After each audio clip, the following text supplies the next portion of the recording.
Yo, chat, genuinely though, genuinely, I feel like the trajectory right now, right? If you are a free-to-play, if you're a free-to-play exactly like Bob, Anaxa is not a must. He is a very efficient.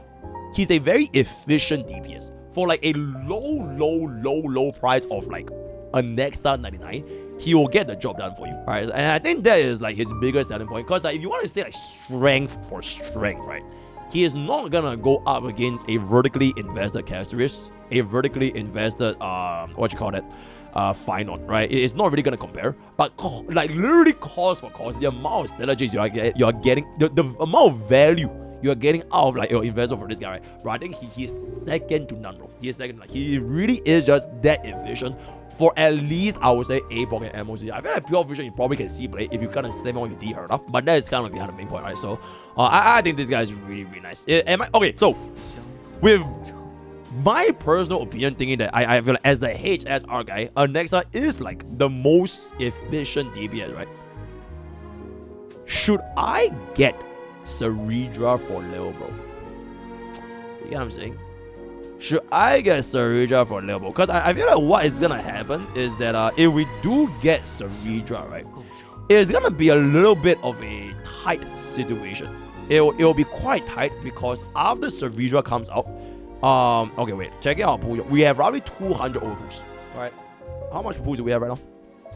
As of this point, my free-to-play account has 283 pools, guys. We have 283 pools as a complete free to play.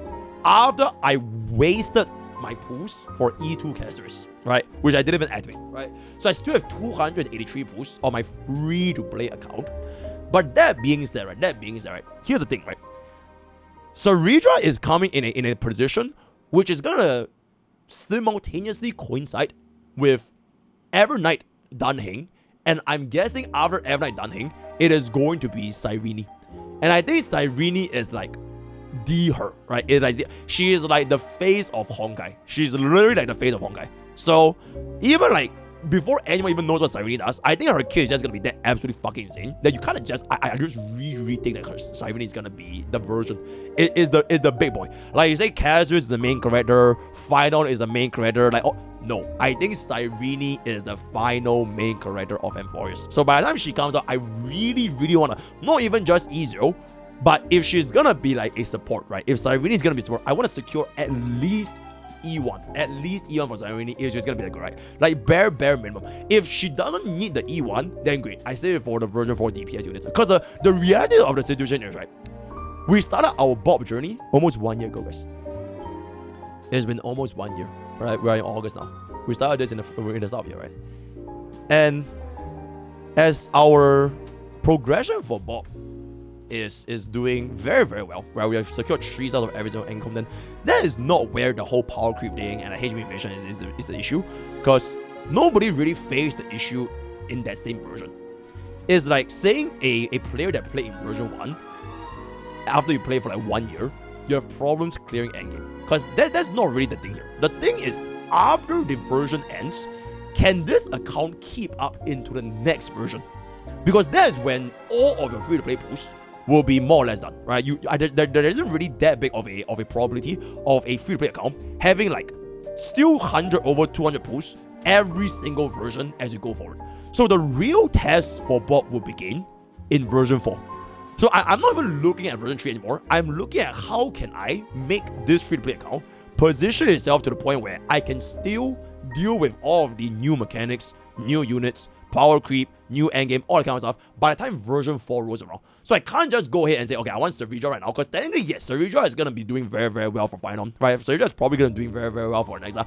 But if I were to get Cerydra, and then I want to say, let's get Cyrene E1, and I still want to, I don't even want to get Evernight or like Dunhing, I don't think this account is going to be in a good place for version 4. And I feel like that is like the biggest issues with free plays, or like the casuals, which only looks within the span of like this version, patch 0.6, 0.7, 0.8, all that kind of stuff. Like the decimal versions. But they don't look beyond a single version. So they just go all in for like this current update because this unit is so good.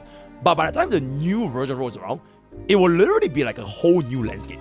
The good thing is that for version 3, I think they managed the jump from version 2 to version 3, it was managed very, very well. But the biggest problem back then was the jump from version 1 to version 2, right? That was the problem, right? That was the problem because Aggron made all of the older crit DPS feel so much more S. And I think that when players feel that jump, it'll be very, very uncomfortable. Because even though that is a power creep, right? It was something that you could have technically prevented if you saved up enough of your resources going into version 2. Which is what I'm trying to do for Bob right now. I'm trying to, just in case version 4 is like a Aggron situation again, I want to save up that bit of like this buffer in case I really, really want something to get me going in the brand new things that are going to release in version 4. I can still prepare for that. Instead of just looking at it, okay, version 3.5, version 3.6, and then afterwards, I'm going to spend everything. Because the moment all these pools, it's like, okay, this is a shit ton. 280 pools is a shit ton. I've been playing this since you know, day 1, right, of Envoyers. I still have a shit ton of pools left. But all it takes is one bad summoning session, right? All it takes is one bad day, one bad 50-50, 160 pools. It'll basically wipe out like 70% of the savings. And if that happens, I don't even think you're gonna be in a place where you can prepare for version 4 anymore. Flashback. 110 pool and I'm done. 110 pool and I'm done. I'm just gonna press it, I'm gonna skip, and I really, really don't want this though. I really, really, really don't want this. And it's gonna happen because I'm him, right? I don't want this, and I'm not gonna get this. Peep this shit.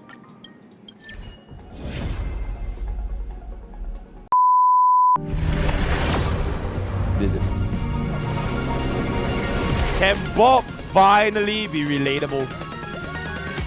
Can Bob finally be relatable? After winning so much, you know what? I want Bob to lose. You know, on behalf of everyone and their moms, on behalf of my entire chat, I want Bob to lose. Lose, lose, lose, lose, lose. All right, let's just wrap it up. We're gonna go on anyways. All right, so yeah, let's just wrap it up.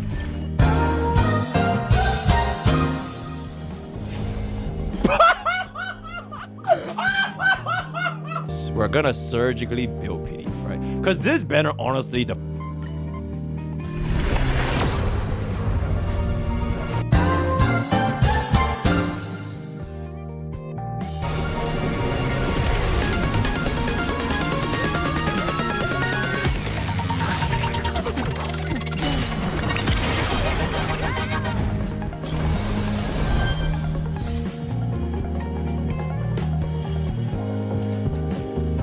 oh my god, please lose.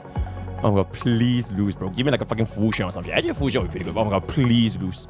Please lose.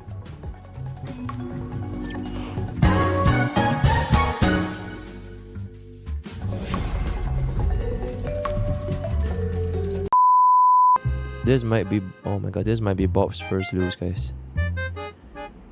Oh my god, this might be Bob's first lose. Yo, Bob believers, rise up! Channel your energy for Bob right now.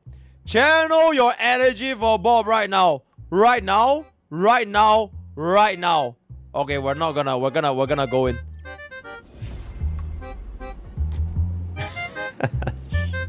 One day, guys.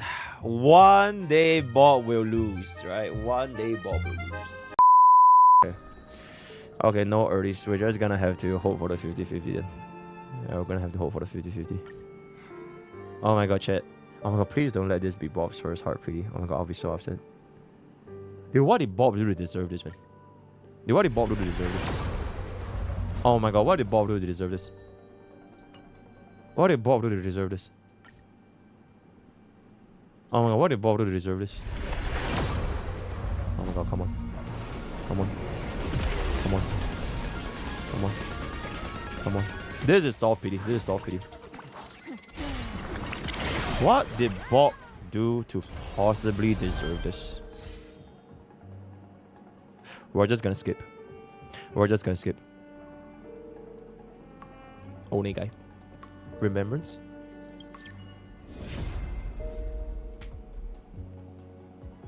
She and never lose and never lose and never lose. You know, someday Mr. Bob will be punished. Someday Mr. Bob will be punished. So that is like my whole thought process and logic of like this whole Bob project, right? Why we're even doing Bob in the first place, the whole greedy and stupid power creep thing, is like once this game goes to the next version, that's when I can see, okay, can my account as a free-to-play still sustain all the way through? Still sustain all the way through. And to be fair, if worse come to worse, right, to be completely fucking fair, Bob is ridiculously fucking lucky, right? Bro has this for fun.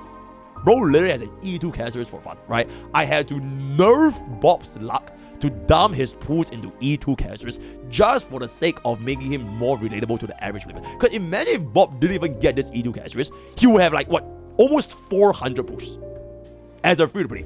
And he got almost every single frontier unit. So I had to nerf Bob a little bit by dumping this E2 casters, which can be a very nice benchmark for this free-to-play account to eventually say, okay, when would I actually want to activate this E2 casters, right? I want to see if this DPS level, when it comes to like comparing with like the version 4 DPS, can you measure up against them going forward in the future? So, yep, that's just a quick little ramble.